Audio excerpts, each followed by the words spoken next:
Hello and welcome to the Yeshiva League Pass podcast tip-off show, episode number 9, on location. It's playoff basketball, so we are not in the regular studio at the TNT headquarters, so we're going to be doing it on the road. And we have a great show planned for you today. We have our player of the week, Phil Cohen from North Shore Senior. We're going to bring him on in a bit. First, before we begin, let's talk about everyone who makes this happen, our sponsors. We're going to begin with Holy Schnitzel, doing their thing, chicken, salad, wraps. I mean, the best in the business, so many different options, locations all around the tri-state area, Uber Eats. The restaurant is great in the 5 towns. Personally, have been there a ton of times. Holy Schnitzel, been with us for a couple of years now, and they are the best of the best. We also have Gotta Get a Bagel, who is all your appetizing and bagel needs, sushi, salads, wraps. They do it all, catering, bat mitzvahs, bar mitzvahs, brisses, Shalom Zuckers, you name it. They are an establishment that's been around in the 5 towns a long time. Got to Get a Bagel, a great place to sit down and enjoy a meal, as well as to order from. And then we have our newest sponsor, Camp Seneca Lake, who is obviously an unbelievable camp located in Seneca Lake. I think it's in Camp Seneca Lake. That's the area upstate. And it's been around forever under the guidance and leadership of Ross Zuckerman. Just an unbelievable place. A lot of our player of the weeks have been there. Ironically enough, we are now 2 for 2. Ricky had it, and now Phil Cohen, Seneca alumni, are going to be our player of the week. And just an unbelievable camp. Check it out. They have the greatest grounds around. Great ruach and great sports, and obviously the best of the best food, and the Seneca sprinkles and all the different places there that you could eat, have a good time. And that's Camp Seneca Lake. Without further ado, let's bring on our player of the week of the semifinalist North Shore Lions, Phil Cohen. Hello, Phil. Welcome to the show. We're so glad to have you. And thank you for having me. Yeah, thank you for coming. Listen, we know it's playoff basketball. It's a short week before you prep from the Hillel game. You're going into you're going to take on TABC. But let's start with what a game. I'm going to say that, and I don't think I'm the only one to say this. This might have been the game of the year between the Hillel. The gym was packed. I watched the live stream. It was a ton of Hillel kids, the North Shore kids. You had bow and arrows after 3-pointers going to the crowd, which you got, the technical you got on that was a little questionable in my opinion. It was great emotion. Tell me about the atmosphere. And I know you've played in a lot of big games because North Shore, getting to the semifinals is nothing new for Coach Shalom. But tell me about the atmosphere and what that game was like, and and where it ranks up there for your career thus far. Well, walking into that game, we knew it was going to be tough. Hillel beat us multiple times before. Memphis, we got killed, and once again in the half tournament, it came down to the wire on that game too. So we knew it was going to be a good game, and we prepped for weeks at a time. Coach Sham and all of our guys. We really like had to have a game plan coming out there. So it was just like the preparation was just amazing. All my teammates, all our coaches, like coaching staff, like beautiful job. Like really, like we couldn't prepare any better for this. The atmosphere was something else. Let me tell you. Was that like as far as the North Shore gym playing for yourself? Have you ever felt that level of the crowd and the impact? And you're an emotional guy. We saw that, which is amazing. Like, how did that bring you the best out of you? Playing in front of that crowd. Yeah, so a lot of people get nervous when playing in big crowds. What happens if I mess up on this? What happens if I do this? And then you gotta look at the crowd and they're like taunting you, they're booing you. But I just use that as energy and fuel to rise my game up to the next level. So really, when the Hillel players are walking, when their fans are walking in, it just like pumped me up like even more. And even when like my fans from high school came, just seeing all like familiar faces in the crowd really just showed that all the backing that I have and like the backing for my teammates that our school really is united as one really showed out. Yeah, it was amazing to see. Oren, what do you have for Phil? Yeah, so first off, congratulations on the win. You made both of us wrong in our prediction. I think it's the first time in quite a while where the away team, I think in the eyes of the viewers, were going in as the favorites. Right. Which is not common. Although Oren, it was common in 2 games this week because we also had SAR going into MTA as a favorite as well. I'm sorry, wrong. MTA. Yeah, true. I think there were a lot of skeptics out there when it came to you guys going into the season. You know, this is the beginning of a new era in North Shore basketball. Carmeli, Abizadeh, Zarka are all out the door, and people expected this to be a rebuild year for North Shore. But now you guys, just like that, are one game away from the finals. So what's your message to those critics out there in terms of underestimating you guys? Well, you know, 9th and 10th grade, I really, you know, no one knew me. You know, it was the face of the you know, of North Shore was really like we had Orback and Phallic and all those guys, and then we obviously had, you know, Abizadeh, Zarka, and Carmeli, who really like, you know, day in and day out like proved who they were. So, you know, with me being on the team since 9th grade, you know, North Shore, I was on chip winning team 9th, 10th grade. We won JV championship. So, you know, having that experience and knowing what it's like to be there, like just showed me, you know, if I do this, if I put in the work, if I follow these guys' steps, I could also do that. You know, it's not any different. Just because. Do you think having those guys as, obviously, I mean, you said having those guys as mentors, you see them in practice every day, and you know those are all three superstar players, and I know Eli Bakor is another superstar who's a classmate of yours. But Yeah. how has the transformation of your game? Because, like, honestly, you know, I know a little, like I say, a little too much Yeshiva League basketball, but I think I saw you in the preseason Mag and David tournament. All of a sudden, I was like, wow, this kid is good. He can handle the ball. He can shoot. He's a big kid. So what did you do? Do you feel like it was you elevated your game personally? Was it more of an opportunity, or, you know, how did you make yourself to become the player you are for senior year and really, you know, standing out amongst the league? Well, you know, first I want to thank, honestly, it's funny because I want to thank Ross for giving me a job at Seneca, because without him, I don't think my 3-point game would be as good. You know, I spent, I don't know, countless hours in Seneca Center, Seneca Park, just shooting at shot after shot after shot, you know, counter leagues, this and that. I actually played with Bruce and Abe T there. So, you know, also Eli and Gilad were there, who really, like, they're all good shooters. You know, if you look scouting report, you know, Bruce, good shooter. Abe T, yeah, he could shoot the mid range. You know, Eli, lethal shooter. Gilad, teammate of ours on the team, he doesn't get a lot of minutes, which I think he will see the floor. Like, he always sees the floor in practice, and he really has a shot there. Like, he can really shoot the ball. They all, like, just, you know, told me to do this and that, and I just kept doing it and doing it and doing it, because I know I had that inside game due to, like, you know, I'm 6'3", I'm 6'3", 200. I could really work in the post. So I just wanted to expand my game outside, because, you know, you can't guard inside and outside all at once. Yeah, well, and that brings me to the next question. Tell me about that step back three. It was in third or fourth quarter. Like I said, you got a technical on it. I mean, I was watching on the live stream, and I'm like, I don't know, what did he do? He hit a 3-pointer. I mean, maybe he's talking a little, and then I think you did the bow and arrow. You know, I think it was even to the North Shore crowd. It looked like maybe. But tell me, is that like a celebration you do, or was that just in the moment? You're just like, you know, you just felt it, and it just came upon itself. No, it was a celebration that I do. I started it way back in the beginning of the season. I think coming back to the Memphis tournament, you know, where, you know, it's just a tournament having fun, but, you know, at the same time, like, I'm gonna get my shots up outside there too. So, you know, I started it all the way Memphis, bow and arrow, and then, you know, sometimes you just gotta pop it once in a while, you know. Right, exactly. And look, and if you don't get technicals on it, you're gonna pop it more. So that's a good thing to know. Yeah, it was my first technical on it. Yeah, it was a weak technical in my opinion, but you play with a little emotion. I think that's a good thing.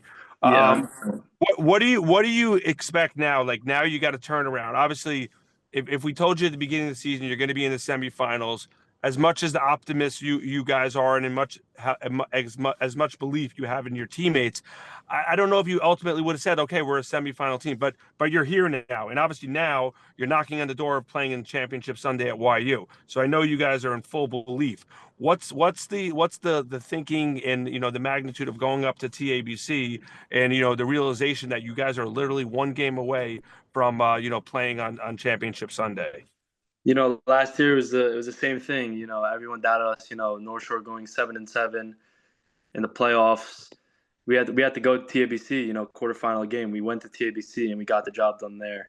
So, I'm no different than those guys up there. I'm no different than Zarko. I'm no different than Ben. I see myself on the same level as they were last year as this year.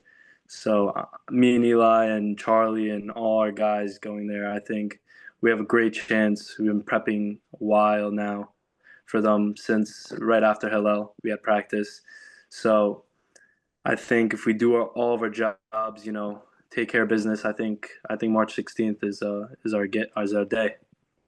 Now are we going to have the North Shore faithful? Are they going to be finding their way to the TABC Storm Center or whatever they call it over there? Of course. All right, we got fan buses coming. Rabbi Naor better be there. Rabbi Naor will be there. Don't worry. All right, or what do you got? Yeah, talk to us about your relationship with Coach Shalom, because I'm not sure if our viewers know Coach Shalom has a role at Camp Seneca Lake as a Division Boys head. So does your relationship expand beyond North Shore, where you've had the opportunity to work with him over the summer as well? Yeah, so during the summer, even though, we both had jobs, we were working I was a counselor for Upper Boys, and he was obviously as you said, the Upper Boys division head. Sometimes late at night we have like free time, and, he would help me a little bit here and there, hey, listen, do this drill, and he would help me. We did about maybe once, twice a week, maybe. So those little things, him being also on one of the staff teams, he just gave me little insights on this and that, show me what to do. So it just built IQ, saying those little things, okay, now next time I'll do this, I'll change that. So yeah, basically it. Wait, how was Coach Shalom on the staff teams? Give us a little. What's the scouting report? He could go 2 for 2 at the line. Okay, so that's all right. That's very smart. You don't want to know, even though you're a star player, you never want to insult the coach. That's very tell you very well. No, that's good. Never. Right. So, I actually have my question, and then Oren will jump in, and then I'll have one more. So I've been asking this question, kind of some a sort of it, but give me your top 5 Seneca Camp Seneca Lake ballers. You have to go to another camp. You're taking a squad. They had to have worked in Seneca, gone to Seneca with you, or something along those lines. Who's the 5 you're taking? You can take all time, can be last year. Yeah, it can be last year. It's you and 4 others. And it's got to be people in the Yeshiva league, not the staff guys who don't go to Yeshiva schools. Okay. I got to take Zarka. I got to take Ben. I got to take Bruce from Hillel, and 2 years ago, I think Isaac Cooper worked there, shooter.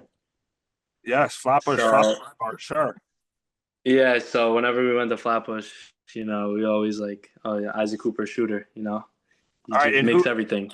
Who's your coach? Is it going to be Coach Shalom, or are you going to pick someone else? You could pick. Yeah. We got to go Coach Shalom. We got to go Coach Shalom. Got it. That's a pretty good squad, because we know a lot of ballers have come through the Seneca Lake system there. So that's definitely a strong squad. Oren, what do you have? And then I'll end it with one more question. Yeah, so I want to talk to you about the Sarachek tournament. I think there were a lot of guys on the North Shore team last year that felt they were denied a little bit in terms of getting a spot, but now you guys are ready to go this year. Do you think we're obviously not part of the seating committee, but maybe there were some people out there who thought that, okay, you're coming to Sarachek based on your top 2 finish in your conference, but you're not necessarily a 10-4 team because of the strength of your opponents. But after that win against Hillel, what's your message to the tournament committee and how you should be seated in your mind? I just think anything could happen. Anything could happen with any team. You could have let's say, what are there, 20 teams in Sarachek? Yeah, I believe so. Yeah. So I think that, let's say, the 18th team could go out and be, the 5th place or 4th place team. Anything can happen in this league. If you play with enough heart, dedication, and hustle, you could do it. It's not out of the question at all. We proved it. We just proved it. Hillel was coming in as favorites, and we lost them twice, even though we put up good fights, both times. But we just played. We had a better game, and we played with our hearts, and we hustled, and we got it done. So I feel like that goes for any team, 1 through 20 seeding in Sarachek, anything could happen. Right. And I think a lot of it, it's funny, you see this in North Shore over the past couple of years. Not only have you had the seniors, yourself and Eli and players, but you guys have for years had really a lot of contributions from your juniors. I know Charlie Yeah. Sestoon, Jacob Cohen. I mean, you guys have guys who, like yourself, when you get to your senior year, you've already played some big minutes and you have that experience under your belt. So it's it's a nice program they're building there. So before we let you go, want to give you a chance. Any shout outs to any friends, family, just that you wanted to express some thoughts to, and it's your stage for a minute to just give those shout outs. I want to shout out, obviously, my captain Eli, and Noah Ganjian, and one of my good friends on the team, Gilad. Going to Hillel, I felt like my shot could have been better. And, he just said, yo, Jarrell, just focus on your follow through. Just let it come to you. And, that's exactly what I did. And, you know, as you guys saw on film, or if you guys are watching the game live, I was hitting those shots, and that really helped a lot. My confidence, the crowd getting pumped, it just helps. Just helps. It really just helps. All right. So listen, congrats on a great season. And it's like we said, it's awesome seeing guys like yourself who just really made yourself into this player you are, which is kudos to you and all the hard work. Thank you. I probably wish you a little more luck than Oren in your semifinal game against TABC. Yeah. And again, win, lose, your season has been a success, individually and collectively for your team as well. And we wish you best, and we'll look forward to seeing you against TABC next week. Thank you, for sure. A pleasure. So there, Phil Cohen, Player of the Week from North Shore. What a great story. And it's like I said, I don't think he was on many people's radars beforehand. I mean, most of our Player of the Weeks, probably kids people have been, game planning for in most teams when they face them. But Phil Cohen, like I said, I saw him in the Mag David tournament and didn't even know, he was obviously, when you're playing with Zarka, Abizadeh, and Carmilli, you're going to have second fiddle, but he's really established himself. And we'll talk about their upcoming game, but let's shift from that game. We'll preview the two games now, the two semifinal games. The first one we'll talk about just to give a little break. You want to recap the quarterfinals first? Yeah, we'll talk about the quarterfinals and then in the semifinals. I think the quarterfinals pretty much held accordingly, right, as far as the games that took place. We had Hillel in North Shore, which we just discussed. I think probably the game of the year in the Yeshiva League between the back and forth action. I don't think there was a point at any point in that game anyone had more than a 3-point lead. I think it was almost a one possession game almost the entire time, maybe one or twice not. But a great game, and basically North Shore hit the last couple shots to secure the win. The other game was MTA Mag and David, and I guess I personally turned it on second quarter and it was pretty much over. It was like they were up by 18, and I was like, yeah, this is why this wasn't on my must-see TV game. I think we both were in agreement that Magan, was going to go in there and take care of business for MTA, and I kind of feel like it takes a little shine off the MTA season. What do you think about that game? Yeah, it's unfortunate. We had Jakey on a couple of weeks ago, and I don't think we're trying to take away from MTA's success this year. But, when the going got tough, playing SAR in the last game of the regular season to clinch that one seed, and they got blown out. The same thing happens here with Mag and David. So they'll have an opportunity to regroup in Sarachek, but definitely not the ending. It will be interesting to see. I mean, obviously the Sarachek seating, they see MTA play a lot.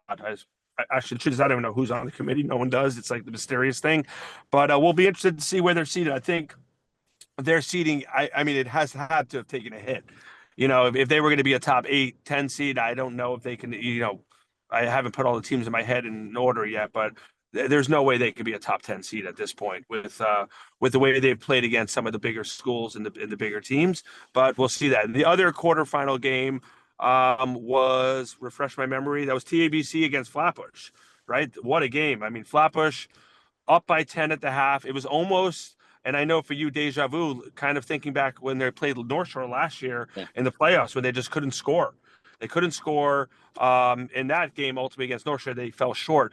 But this game, when they were down, it was 24-14 at the half. I really, in my opinion, I still felt like TABC was going to win. I mean, you may have felt differently being there. And Yeah, I did not see it that way. right. I honestly, I was watching the game. I'm like, I think in Flappers, I thought was really good, and Ricky was phenomenal. And I know they had the nice return of Sammy Jamal. I don't know how impactful he was on the game, but just a great story for him to be able to come back. But I just felt like it was TABC was within striking distance. They had nothing go right that first half. Didn't really had much going on. I mean, you score 14 points. That's almost like middle school-esque. But the third quarter, Yona Mandel came out, hit those back-to-back threes, and they quickly referenced the championship game, his 8 points in 30 seconds, and Eyal got going. What was the big turning point of that game for you, being there watching that game? Yeah, so it's kind of interesting if you watch a lot of the TABC games this year, they do not play well in the second quarter. They were outscored by Flatbush 16-2 in the second quarter. Wow. I didn't realize. Also, wait, one quick thing. Sachs is out. I didn't see Sachs him in was the game. sick. So they got Oh, the news okay. a couple hours before tip that Sachs was not going to play, and as a result of that, TABC's IQ dropped tremendously, because he's just such a smart player, and he doesn't try to do too much. He knows his role. So Jonathan Faber Jr. got called into action and had to start. And while he had an off shooting night, he was one of the players, in my opinion, that changed the game. He drew the He had a lot of rebounds. Did he have a lot of offensive rebounds also? And he had a key steal on Ricky Haddad. right. He was actually drawn the assignment of guarding Haddad in the second half. And while Haddad had an unbelievable game, I think he was more quiet in the second half compared to the first. Yeah, absolutely. That was a big difference. Ricky was hitting some shots at the beginning of the game, first half of the game. It was just like, wow, elevating, hanging, just knocking some shots down. And I guess the defensive effort, and also I think it just also is, like Eyal is just, again, he had 10 points, 14 rebounds or in that vicinity, but he just impacts the game with his rebounding, the way he handles the ball, and just not forcing shots. I always am just still just like in awe of the ability of a superstar that doesn't need to take 15 to 20 shots to impact the game the way he does. Right, right. And credit to Esses on Flatbush. I actually thought he did a pretty good job in Ayal in the first half, but it's like you said, in the fourth quarter, superstars find ways to make key plays, and Ayal had some big buckets down the stretch, which allowed TABC to escape the upset. Right. And then I think the last quarterfinal game just happened the other night, DRS SAR. Some thought this was going to be a championship game early in the season preview, because those two teams were obviously top five in the rankings all year. They had some epic games early on in the Maggie David Championship where DRS prevailed in overtime, and then their regular season game when SAR was victorious after Joe Aaron's shot didn't count.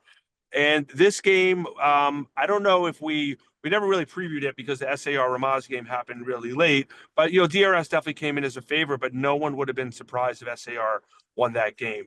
I think the biggest thing about this DRS game that stood out was the impact that Gaby Spodek had on the game. He had 13 points, and Gaby is a great point guard, not always known for his scoring, but he really stepped up. And Saidi, I think, had a off scoring game. Joe had 14, and their 3-point assassin, who I can't say his name. There you go. He was also just, that kid, anytime he shoots, it's just nothing but net.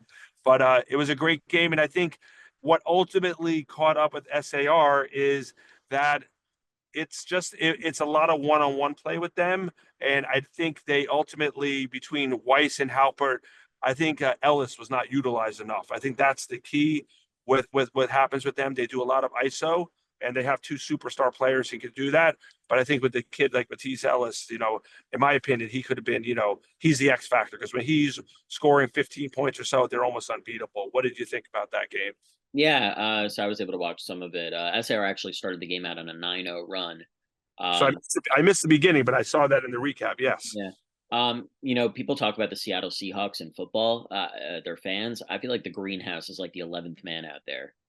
Unbelievable. It's Yeah, great. unbelievable. If you saw the stands from the live stream, it looked unbelievable, and it seems like they really pushed them over the top. Yeah, I think I think this is DRS's championship to lose at this point. Yeah, I, they've I they've they've been number one since I think they're on a 13-game win streak. They're 27-3 overall. They haven't lost since that SAR game, and they lost by half a second. And they've been our number one in the power rankings since probably early November. So yeah, yeah, Coach it Rocco has them in a good spot. He has them in a very yeah. good spot, and now they play a Mag David team who I think the last time they faced off was in the Saturn final, and if I recall, it wasn't much of a final last time.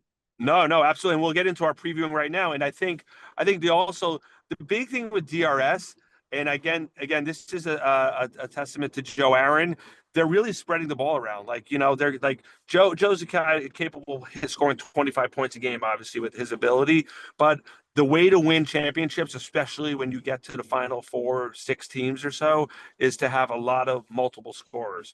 Everyone knows to key in on the superstar, but when you have, like I said, Gaby Spodek stepping up, and now for Mag and David, you have Joe Dweck, I know his last name is Dweck, number 23.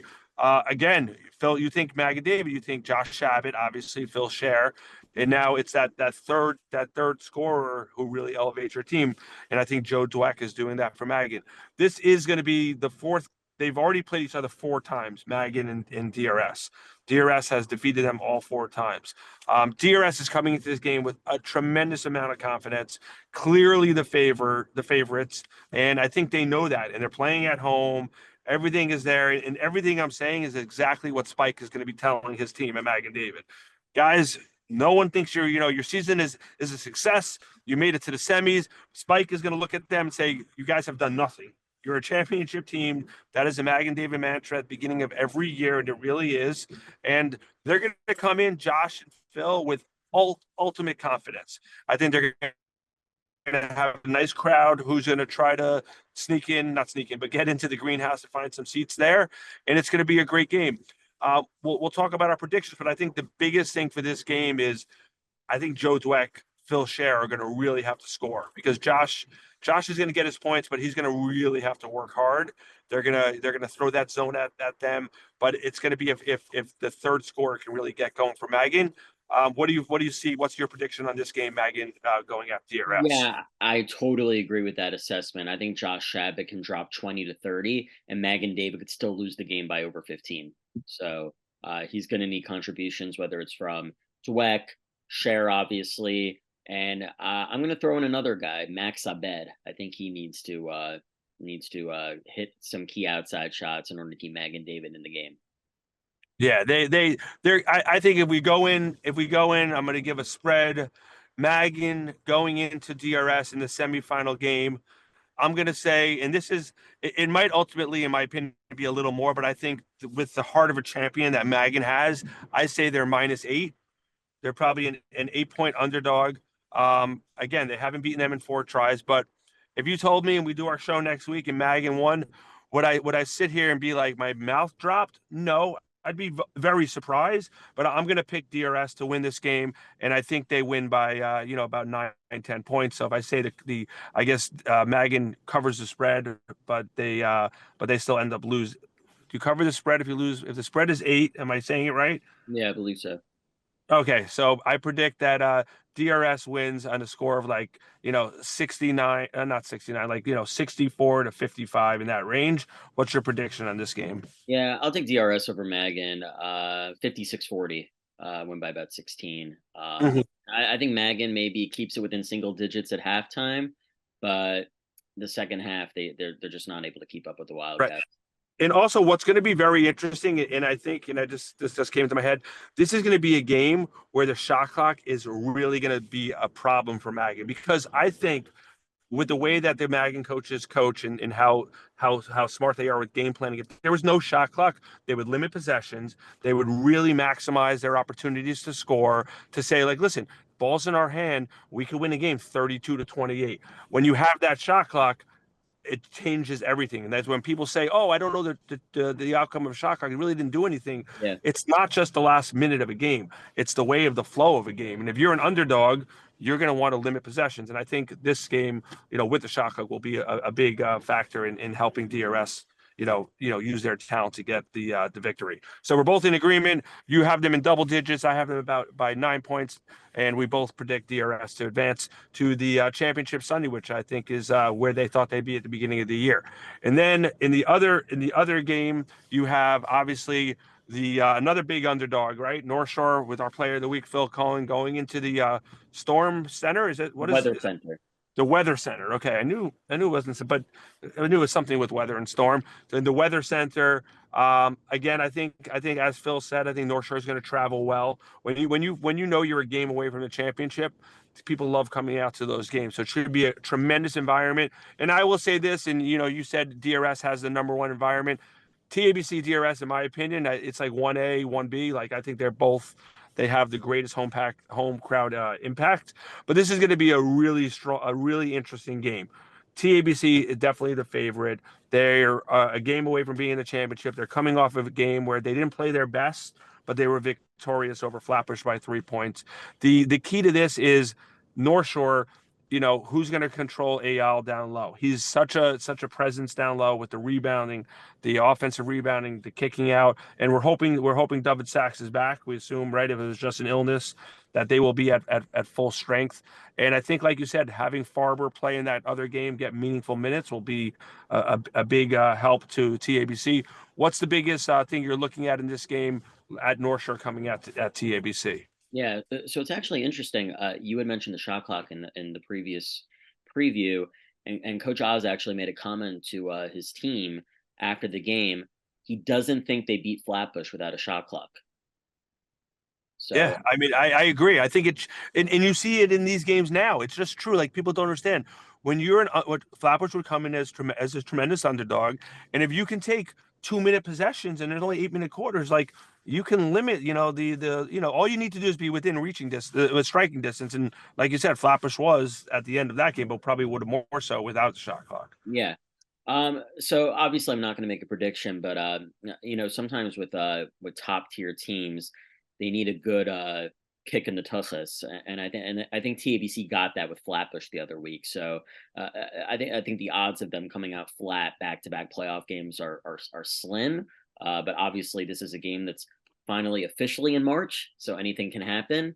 And Coach Shalom is no stranger to these big moments. He's coached a lot of semifinal finals games, and he'll have them as prepared as ever. And Phil Cohen, Charlie Sassoon. Charlie Sassoon, it's my understanding, I think he was injured in the beginning of the year. Yeah, he was out. He missed some of the games beginning of the year. He was at the Ramaz tournament. He didn't play. Yeah, he had some injuries, but now he looks to be at full strength, right. And he's going to be a star next year. And he's a very impactful player this year. Yeah, so I think these guys will be ready to go. Boker, Sassoon, Phil Cohen, obviously. But it's like you said, who's going to draw the difficult assignment of containing Ayal? Is it going to be Phil Cohen himself? We'll just have to wait and see. Right, and that's going to be, if that's the case, Coach Oz being the master he is, maybe you pound Ayal down low, try to get Phil, get some foul trouble, because they don't really have the size after him to really, contend with Ayal. But I think it's like you said, it's survive and advance, right? You win. It doesn't matter if it's ugly, it's like a victory is a victory. You win, you survive and advance. That's what TABC did. And I think, going into this game, it's, we're all thinking the all boys final, TABC DRS. That's probably, I can almost imagine if there's going to be enough seats in that YU gym, if that happens for the whole entire schools to come out for that, which is, we'll talk about that if it does happen. But I think North Shore going in, they're probably a 13-point underdog against TABC. The one thing that TABC that I think is where they've struggled a little bit is the scoring offensively. They really need their 3-point shots to go down. So, if they're not going down, they're going to allow North Shore to hang around. But if they have that game with their corner threes, Kaiser, Farber, Borgen, and obviously Yona Mandel, Yona Mandel's like he's a Marks player. I mean, the bigger the lights, the bigger the stage, that kid shines. I've seen it firsthand. I've seen it on the live stream, and he's just a cool cucumber, and he's been playing great this postseason thus far. But I think, ultimately, North Shore falls short against TABC. TABC wins in a score of 55-40. You obviously are not going to give a prediction. We understand that, but that's where we are. It's going to be another great week of games. They're all coming up this week when this podcast is released. They're going to be playing the championships on March 16th. So we wish everyone luck on this great end of the season, playoff basketball. We got North Shore going out to the Weather Center to take on TABC, and we have the Mag and David Warriors. They're defending champions, not looking to relinquish their belt, going into the greenhouse to take on DRS. It's going to be a great week of basketball. Again, for Oren Glickman, I'm Ari Wickes. We thank our sponsors, Holy Schnitzel, Gotta Get a Bagel, Camp Seneca Lake. All-Star game, April 2nd. Congrats to all the All-Stars who were nominated by the coaches, voted in the fan vote. It's going to be a wonderful day of basketball, April 2nd, where we'll highlight all that as we get closer. For Ari Wickes and Oren Glickman, we are out. Enjoy, and we'll be back next week. Yeah.